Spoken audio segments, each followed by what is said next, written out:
Xiaomi has added a second competitor to its Mi A series of smartphones. Both the Mi A1 and the Mi A2 are known for being extremely well-balanced smartphones with great update support and just an enjoyable user experience all around.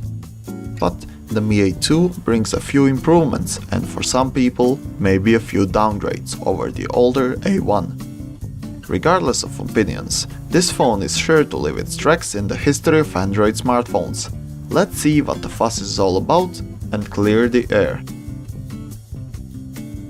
This phone takes a lot of its design cues from the previous A1, including but not limited to back material, fingerprint sensor position, USB port position, side buttons design, and other things. Mi A2 actually omits the capacitive buttons from the A1, replacing them with a software navigation bar. It also has rounded screen corners and a different camera position. It feels pretty nice and heavy in hand, but some may find its size a bit overbearing. There are 3 hardware buttons on this phone and they all feel really tactile. The click they make upon pressing is loud and the travel distance is good enough that you'll know when you press them. I only wish Xiaomi textured the power button. Mi A1 lacked the same thing. Even though a textured power button makes it really easy to identify it only by feel. The texture is especially useful if you're fiddling around the phone in your pocket trying to change the volume. Interestingly enough, for a phone with such a great system, we really have nothing new to say about it.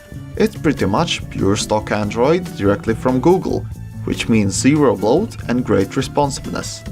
You can even disable most of the Google applications if you don't plan on using them. Only things non-stock here are a few select applications from Xiaomi, like the camera and the Mi Drop application. Quick updates are one of the many benefits of having an Android One smartphone, so of course this phone has already been updated to Android 9 Pie.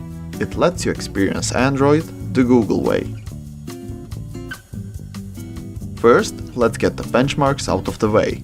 On AnTuTu, this phone gets 134,348 points, almost double from what the Mi A1 got. On Geekbench, it got 1,643 points in single-core test and 5,049 on the multi-core test. Finally, on the RenderScript test, it got 5,807 points. Now, how does this phone handle in real-life use? The interface has shown to be very fluid and the phone does feel pretty snappy, even when I was updating multiple applications. You will have no issue multitasking with common applications, as this phone overcomes them without a problem. Even though it gets double the points over its predecessor, it still doesn't feel like a big upgrade. Regardless, the system is very smooth and I haven't noticed any weird slowdowns. When it comes to gaming, I ran PUBG Mobile to check how it performed. PUBG selected medium graphics settings for the Mi A1 at hand, and it runs around 45 FPS on the highest settings I could set. Unfortunately, it also stutters sometimes, as this phone really isn't made to be a high-end gaming device. It'll perform just fine with lighter games like Candy Crush and Clash of Clans. Although this is a pretty balanced phone spec-wise, the screen isn't anything special to look at. You get a fairly common LTPS IPS panel, which sadly prevents this phone from enjoying the many benefits of OLED technology. The screen itself has no notches, but it does have pretty curvy edges which, while obstructing the corners a bit, does look pretty snazzy. More importantly, this phone's screen has a Full HD Plus resolution of 1080x2160, which also means that the screen itself is of 18:9 aspect ratio. That aspect ratio is beneficial, since this phone has a sizable screen of almost 6 inches. Brightness levels also aren't anything to fawn over. It gets dim in the dark and it gets bright in the sun. Sunlight legibility is actually fairly decent for an IPS panel, probably owing to Xiaomi's sunlight feature, which dynamically calibrates the screen contrast depending on user's environment. At night, the screen doesn't get too dim, so you should probably avoid reading any ebooks or large texts on this thing. This is one of many dual camera phones on the market today, but can it do anything special? Unfortunately, the camera setup of this phone is fairly uninteresting, having the second camera serving only as a depth detector for the bokeh effect. The second camera is actually used in low light conditions as it is more sensitive, but realistically Xiaomi could just dispense with the bokeh functionality and only use the high sensitivity camera. The photos shot by the A2 are actually very good as both cameras have capable sensors inside. Bokeh effect used in portrait mode is very precise, giving it the ability to produce realistic depth of field. Night shots sometimes may even turn out too bright, but that can easily be remedied by exposure compensation.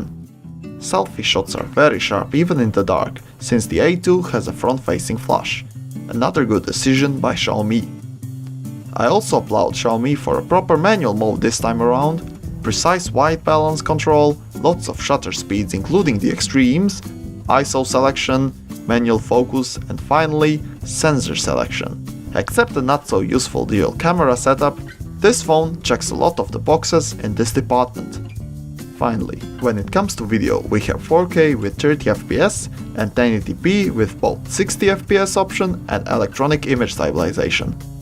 EIS in this case actually does a good job of ironing out a lot of the small bumps and shakes, so unless you really need 4K resolution, just use 1080p with EIS. When I tried to hook this phone up to my testing equipment, I was faced with an obstacle. This phone doesn't really have a 3.5mm jack. Instead, you get a dongle allowing you to use the USB-C port for those ancient non-wireless headphones. This phone has proven okay in the audio department, having measured at just 0.005 total harmonic distortion, but also having an uneven frequency response and being less loud than average. That was for the headphone users. The speaker is actually very loud. The low end is practically non-existent, but that's normal for most phone speakers. The important thing is that you probably won't miss that important call or alarm if you set the volume up high.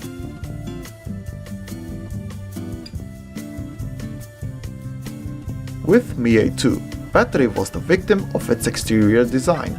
Since Xiaomi wanted to make the phone thinner, they had to reduce the size of the battery. This led to Mi A2 having a battery with only 3 Ah. Still, the results from real-life usage aren't all that bleak. This phone is said to have around 4 to 5 hours SOT with regular usage. That translates to about a day of battery life for most users. When it comes to gaming, the battery life fell by 7% during the 20 minutes that I played PUBG Mobile. This means that with a full battery, you could get up to 5 hours of playtime. This phablet could really use a bigger battery, but it works well enough if you aren't that into mobile gaming.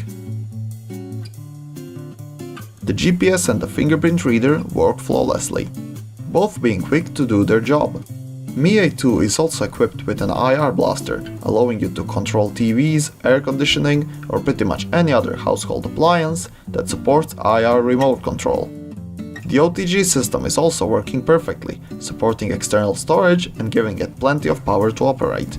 The powerful USB-C port can also be used to charge other phones or for powering things like a USB light. Unfortunately, the Mi A2 lacks FM radio functionality, even though the receiver hardware is there. There's a chance Xiaomi will add the FM radio application in an update, but there was no official confirmation. Xiaomi Mi A2 is a pretty well-rounded mid-ranger from a reputable brand, but its mediocrity could pose a problem. The omission of the headphone jack, lack of FM radio, smallish battery, average screen, these are all small drawbacks that are impacting this phone. Thankfully, these still aren't deal breakers unless you have a fairly specific use case. Xiaomi has tried to focus on the important things by giving this phone a good camera, good chipset, and of course a fresh and regularly updated OS. If you agree with the choices Xiaomi made, then you'll probably be well off getting this phone, if only for Android One. Thanks for watching Major Droid Reviews. If you liked this video, leave a like, and if you want more, subscribe to our channel.